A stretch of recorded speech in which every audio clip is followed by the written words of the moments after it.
Bonjour à toutes et à tous, nous sommes le lundi 29 juillet, on fait le point sur l'actualité vendéenne à la mi-journée.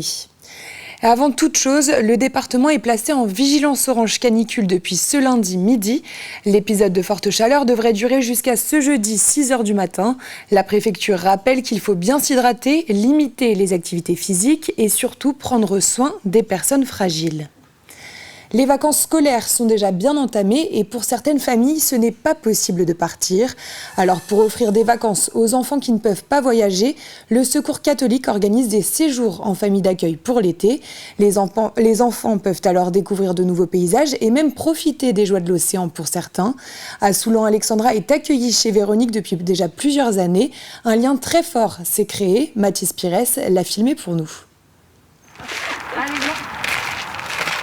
Au programme aujourd'hui pour Alexandra, cueillette, cuisine et sortie plage. Mais première étape, il faut préparer le repas. J'ai la boîte et toi tu mets dedans. Avec les tomates, on va faire des tomates farcies. Avec les fraises, on va les manger en dessert. De retour en cuisine, Alexandra et Véronique s'activent. Je mets de la farce dans la tomate.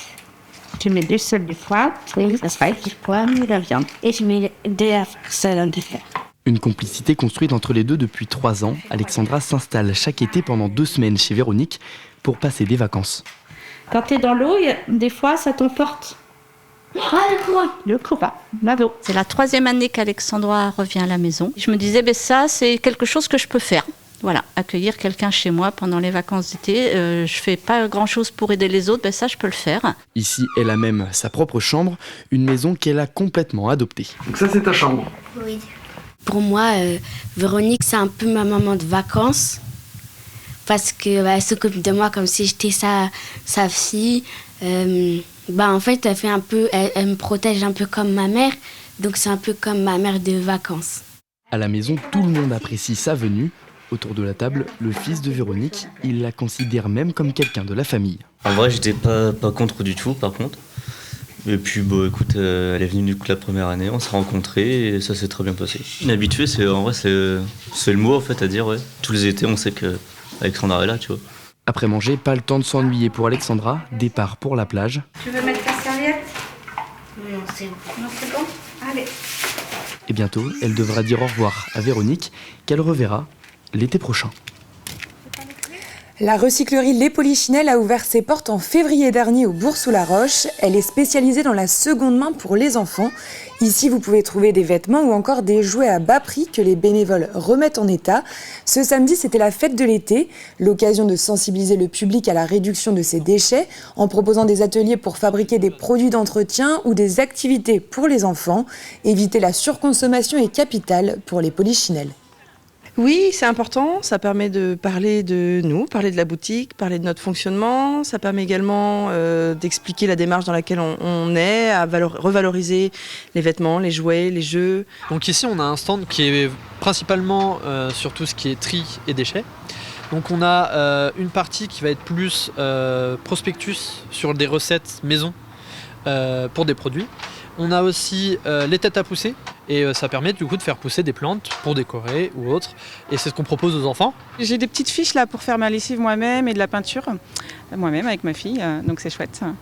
Et voilà, des petites infos justement pour réutiliser des choses du quotidien. Remontons le temps et découvrons à présent la vie de château. À Sigourney, le temps d'un week-end, un campement médiéval a pris place. L'occasion de se plonger dans la vie quotidienne d'un château féodal. Costumes d'époque, combats de lancer d'épée, activités d'autrefois. Le château de Sigourney propose des activités tous les jours jusqu'au 1er septembre. Direction donc le XIIe siècle avec Grégoire de Châtillon. Épée, lance, bouclier, nous sommes au XIIe siècle et comme tous les jours ici, on se prépare au combat. On va combattre longtemps, mais par petits intervalles. En fait, il y a des moments où on a des pauses intermédiaires. D'ailleurs, le but d'un combat n'est pas de tuer son adversaire, mais de le mettre hors d'état de nuire. Il faut savoir qu'il y avait 3 catégories de gens. Les laboratores, donc les paysans, le clergé, qui eux qui priaient Dieu, et les combattants, qui étaient nous, les chevaliers, etc., tous les gens d'armes. Reproduire les mouvements de l'histoire, les gestes et le quotidien dans un campement médiéval, rien de mieux que le château féodal de Sigourney, un château qui constitue l'un des meilleurs exemples d'architecture militaire du Moyen-Âge en Vendée. Les premières traces du château datent de 1035, donc c'est très ancien, mais c'est sûrement pas le château actuel. Celui-ci a été, j'ai envie de dire, remanié après la guerre de 100 ans. Tir à l'arc, atelier, artisanat d'époque sont au programme dans la cour du château. Cet outil, c'est un tour à bois, donc type XIIIe siècle. Donc avec cet outil-là, on peut principalement faire de tout ce qui est bol, assiette. Un voyage dans le temps avec son incontournable visite guidée. Ils étaient un peu inquiets parce que la famille de l'Épinay, ils avaient une grande collection d'armes de famille qui remontait notamment jusqu'à l'époque napoléonienne. Une visite guidée avec sa collection unique de 800 blasons territoriaux. Le château de Sigornay est animé quotidiennement jusqu'au 1er septembre. Jeudi soir avait lieu la dernière soirée du festival Air Pop à La Roche-sur-Yon. C'est la première fois qu'il se déroulait sur la place Jacques Chirac. Cet événement totalement gratuit aura animé le centre-ville durant tout le mois de juillet avec des têtes d'affiche comme Zawi ou encore Joseph Kamel. Un beau succès populaire pour cette édition avec 11 000 spectateurs. Un succès qu'on avait senti, mais surtout une atmosphère vraiment agréable.